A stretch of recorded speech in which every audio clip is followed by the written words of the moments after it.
যে মোক ভয় কৰিব নালাগে, অসমৰ জনসাধাৰণক ভয় কৰক। তাৰ ওচৰত মাত্ৰ 12 মাহে আছে। 12 মাহলৈকে তেওঁলোকৰ মুখ্যমন্ত্ৰী গাদীৰ ওপৰত বহিব পাৰিব। মই প্ৰয়াত তৰুণ গগৈদেৱৰ সন্তান। আমি সন্মুখৰ পৰা যুঁজি যাম। মোৰ লগত ব্যস্ত, মোৰ লৈ তেওঁলোকে চিন্তিত। মই অলপ যোৰহাট লোকসভা নিৰ্বাচনৰ পিছত অনুমান পাইছিলোঁ, কিন্তু ইমান যে তেওঁলোকে ভয় কৰিছে, গোটেই বিজেপি ইক'চিষ্টেম মোক লৈ ইমান ভয় কৰিছে, মই অবাক। আৰু মই তেওঁলোকক ক'বলৈ বিচাৰোঁ যে মোক ভয় কৰিব নালাগে, অসমৰ জনসাধাৰণক ভয় কৰক। অসমৰ জনসাধাৰণ আপোনালোকৰ ব্যৱহাৰ ভাল পোৱা নাই। অসমৰ জনসাধাৰণ আপোনালোকৰ ব্যক্তিত্ব ভাল পোৱা নাই। অসমৰ জনসাধাৰণ আপোনালোকৰ কামখিনি কথাখিনি ভাল পোৱা নাই। অসমৰ জনসাধাৰণক সন্মান কৰক। অসমৰ জনসাধাৰণৰ বিবেক সন্মান কৰক, বিবেক শক্তিটো সন্মান কৰক। আজি যি ফেচবুক টুইটাৰ লৈ তেওঁলোকে বিভিন্ন ধৰণৰ যিখিনি অভিযোগ দাঙি ধৰিছে, সেই গোটেই ফেচবুক টুইটাৰ আজি ৰাজহুৱা, একোতো লুকাই ৰখা নাই, চব গোপন, এটা কথা গোপন নহয়, চব ৰাজহুৱা কথাখিনি আছে। এই একে ফেচবুক টুইটাৰ অসমৰ জনসাধাৰণেও চাব পাৰে।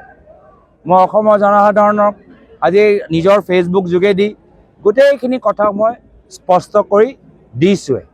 তো এই ক্ষেত্ৰত যি ধৰণৰ তেওঁলোকৰ যি অপপ্ৰচাৰ চলাই আছে, সেইটো তেওঁলোকৰ বৰ্তমান বিজেপি চৰকাৰৰ দুৰ্বলতা প্ৰমাণ কৰে।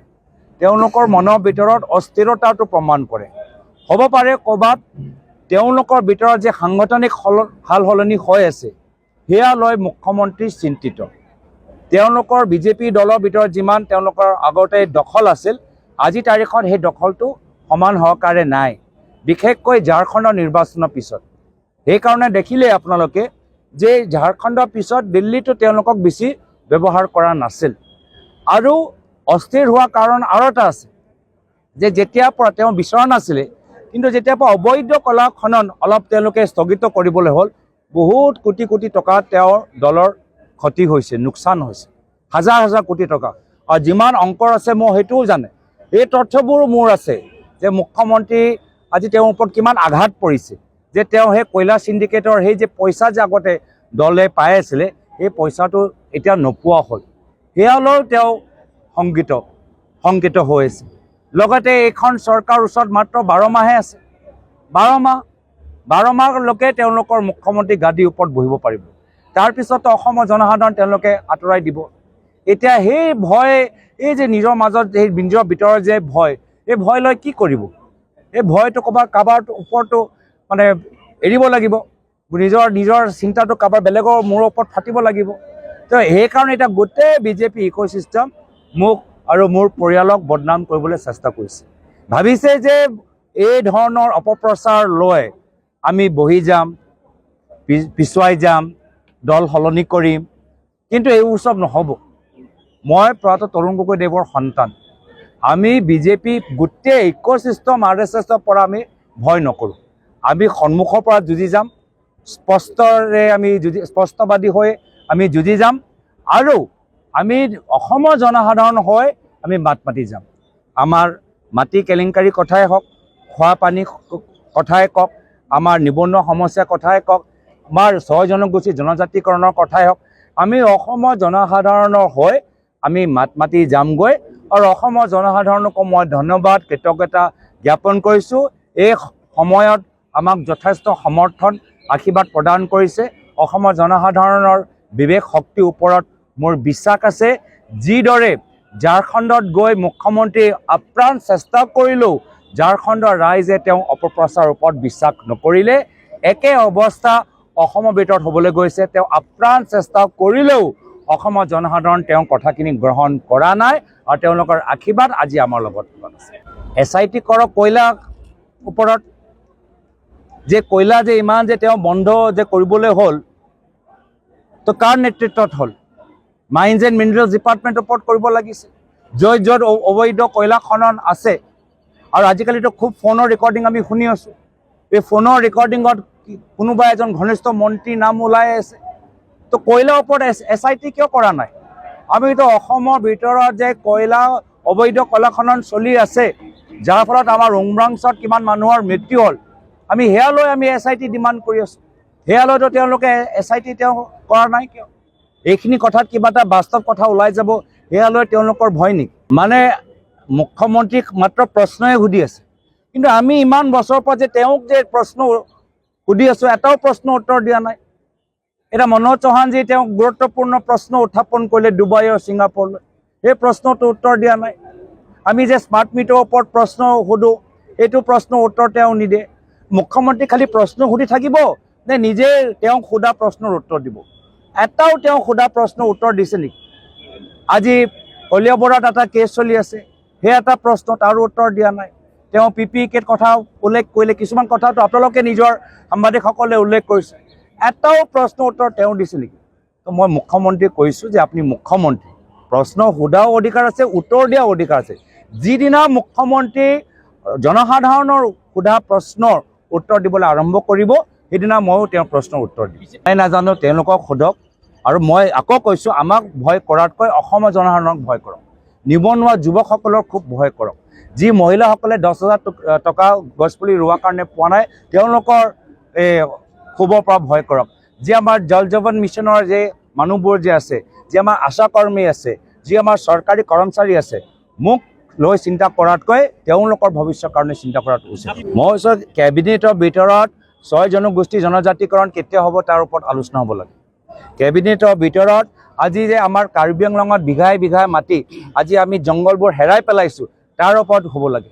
আজি কেবিনেটৰ ভিতৰত যে আজি আমাৰ বিভিন্ন বাগানৰ ভিতৰত, ATC বাগানৰ ভিতৰত তেওঁলোকে 2050 টকা আজি তেওঁলোকে কিয় পোৱা নাই? য'ত তেওঁলোকে আইন বনাই দিছে যে বাগানৰ শ্ৰমিকসকলে 2050 টকা পাব লাগে। আজি আমাৰ চীনাবৰা বাগানৰ মানুহবোৰ কিয় ধৰ্ণা দিবলৈ হৈছে? 250 টকা কেতিয়া তেওঁলোকে দিব, তাৰ ওপৰত আলোচনা হ'ব লাগে। 351 কথাটো মই নকওঁৱেই, 250 টকাটো দিয়ক। 6টা জনগোষ্ঠী জনজাতিকৰণৰ কথা কওক। তো এইখিনি কথা তেওঁলোকে কেবিনেটৰ ভিতৰত পাতিব লাগে। কেবিনেটৰ ভিতৰত তেওঁলোকৰ দলীয় আড্ডা নহয় যে য'ত তেওঁলোকৰ নিৰ্বাচনী বিষয়বোৰ অপপ্ৰচাৰবোৰ তেওঁলোকে আলোচনা কৰিব। অসমৰ জনসাধাৰণ তেওঁলোকে সেইকাৰণে ক্ষমতা দিয়া নাই। আৰু সেইকাৰণে মই তেওঁলোকক পুনৰ মনত পেলাই দিছোঁ যে 12 মাহ আছে, 12 মাহত কিবা এটা ভাল কাম কৰক।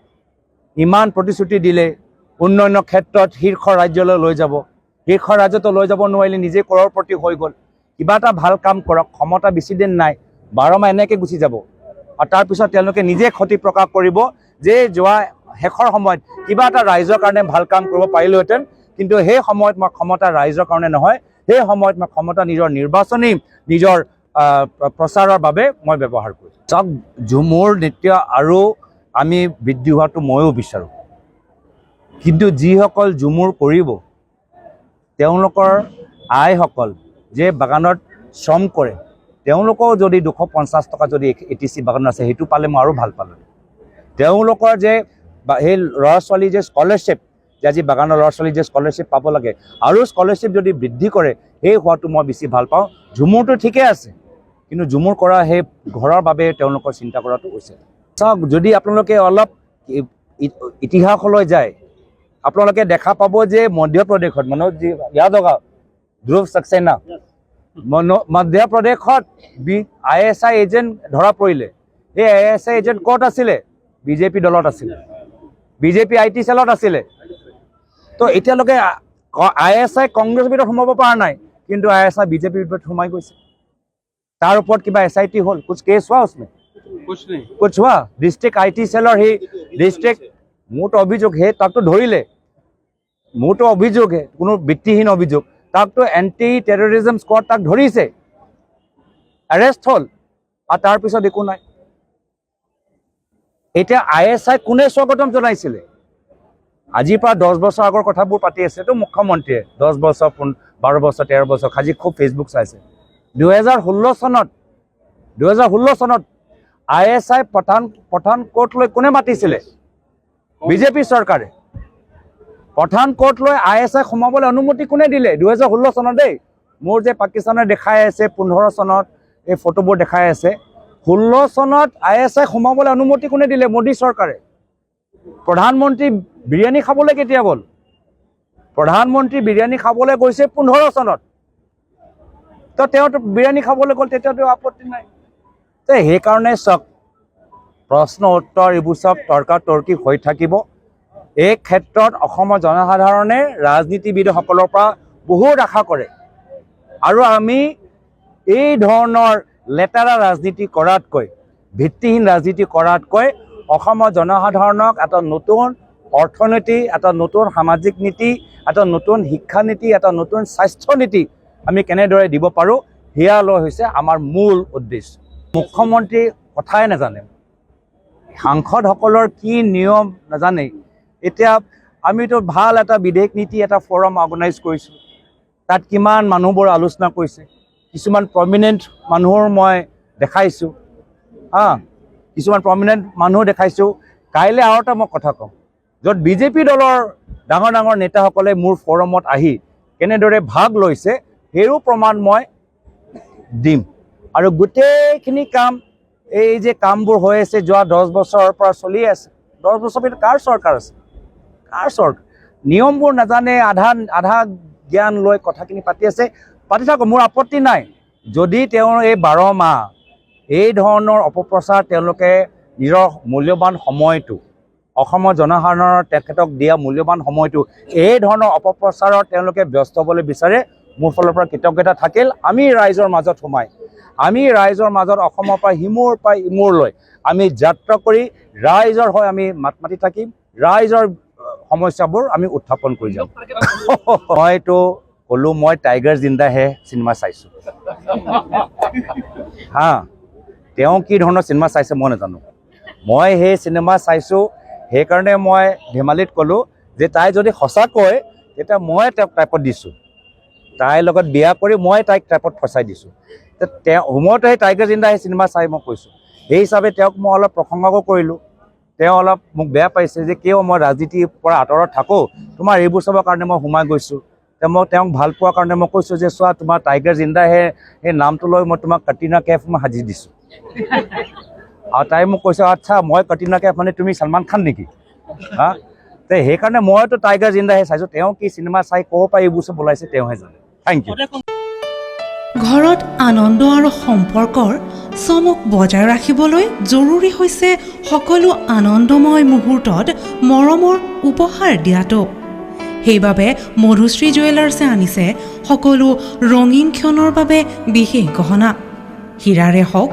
সোণৰে হওক বা ৰূপৰে হওক শ্ৰেষ্ঠ ডিজাইনছ আৰু হলমাৰ্কযুক্ত গহনাই ৰাখে সম্পৰ্কক নিখুঁত তেনেহ'লে আজিয়ে আনক আনন্দ মধুশ্ৰী জুৱেলাৰ্ছৰ সৈতে যোগাযোগ কৰক 7002800341 নাইবা ভিজিট কৰক LNB ৰোড নলবাৰী অসম